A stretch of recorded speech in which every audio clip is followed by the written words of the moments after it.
Hello, everybody. Welcome to, here it is, your asynchronous lesson for the week.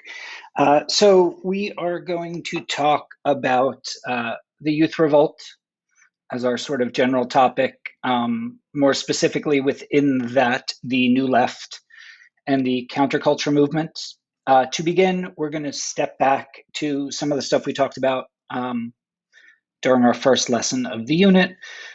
Just kind of touch on this idea of conformity that was really big in the US post World War II. I think I mentioned it was big post World War I as well. We did talk about it a little bit then, but it's going to become this really big thing in America in the 50s because of World War II, because of television, because of these ideas of after war and during war, kind of adapting to what society deems as normal.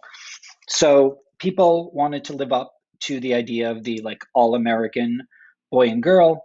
Television is going to become very widespread. We talked about that, helped spread this idea of conformity, helped spread this idea that women will work in the kitchen, men in the workplace. Sort of this idea that men, women, children, everybody was trying to kind of fit into the box of normal or all American, kind of behave the way that society says you should behave. We're going to see movement to the suburbs. We talked about the interstate highway system. That's going to be a big driver of this idea as people can now get from the suburbs into cities for work and then leave and go back to their large sort of suburban houses. The American dream is going to be defined by one's ability to buy a home. Also, the size of the home will factor in. And consumerism is going to be on the rise, much like the 1920s. Post-war, we're going to see some pretty solid economic activity happening, people buying things. And then again, TV is going to factor in as commercials and ads start to target specific genders directly. For example, all household appliance ads were targeted toward women. So people wanted to be normal, they wanted to be all American, they would watch TV shows and commercials that would say the all American woman buys this toaster oven, the all American man buys this car, sort of that idea. That's going to set us up for what comes next. So, the idea of rebellion. This is a pretty common characteristic in societies. Everybody tries to rebel against the people that came before it. This is going to be no different. So, sort of rejecting some of that conformity of the 50s, the youth is going to rebel against the generation before it. So you can ask yourself, maybe pause the video, think about it for 45 seconds or a minute. If the generation before is about this all-American conformity, gender conformity, hard work, trust in the government, what might the rebellion look like in practice?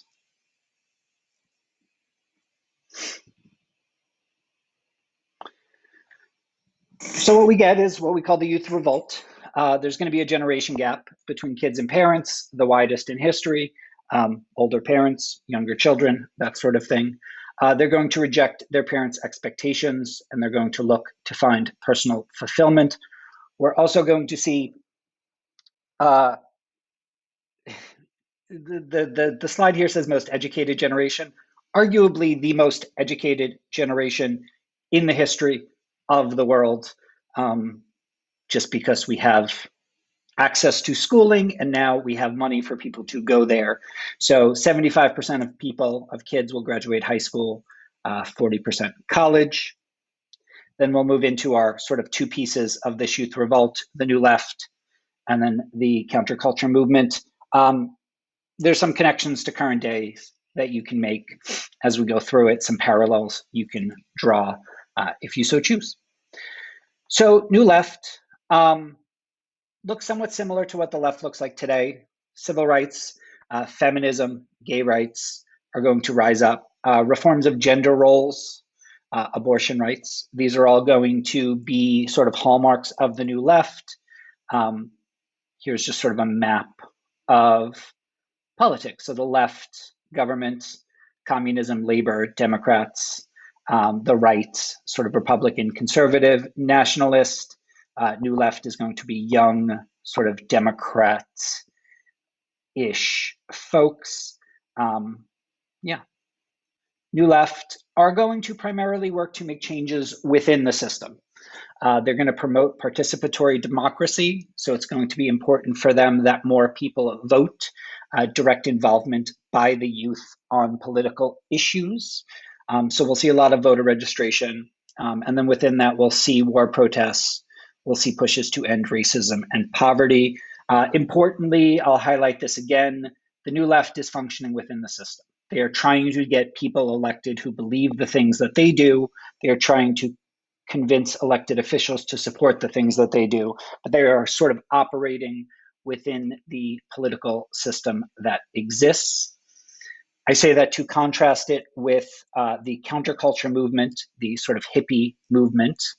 While the new left tried to improve America within the system, hippies were more interested in kind of creating their own spaces, their own societies based on love, based on peace. They are not trying to fit in. They are not trying to conform. They are embracing flower power, peace, hippie fashion. They're going to reject sort of the fundamental American ideas of the 50s, individualism, competition, and capitalism. They are going to, I made these slides kind of all over the place. Sorry about that. Moving my face around. So yeah, rejection of individualism, competition, capitalism, big on sex, drugs, rock and roll. Hippies will embrace casual sexual behavior. That sort of is what it is, as a rebellion against the more sort of conservative, monogamous lives of their parents. Lots of drugs. Marijuana is big, but there's also going to be this big sort of hallucinogen movement, LSD movement, as people are trying to transcend, to become one with the universe. All of this drug use is going to lead to a lot of death, but some really famous ones. Morrison, Janis Joplin, Jimi Hendrix, and Keith Moon will all die. And that's sort of the youth revolt, kind of setting up for what comes next. We'll talk about the post-war period being marked by prosperity. We'll also see growing tensions. The youth revolt is a big part of that. But we talked about the civil rights movement, the youth revolt.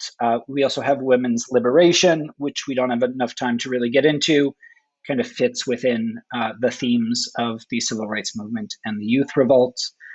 By the end of the 60s, we're going to see a lot of division as people are choosing sides in societal fights. So left versus right, young versus old, urban versus suburban, stuff like that. So we can think of the 50s as the cause that led to the effect of the 60s, civil rights, youth revolt. And then we can think of the 60s as the cause that will lead to the 70s, where we're going to see a lot of this tension, a lot of people choosing sides, becoming this really big thing, including violence. So we talked about Bloody Sunday. We talked about the Freedom Riders, both examples of violence. We're also going to see a bunch of assassinations. President Kennedy is going to be assassinated. Robert Kennedy, who's going to be the Democratic nominee for president, will be assassinated. Martin Luther King, Malcolm X will both be assassinated. And then we'll see college kids killed by the Ohio National Guard in May of 1970. They will be protesting, I believe, the war, but a peace rally.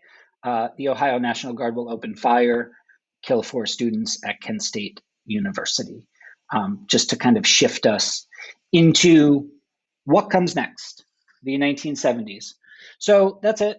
You have your form to fill out.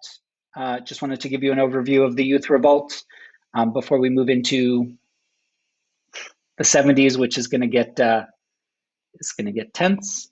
But that's all I got. I'll see you next week.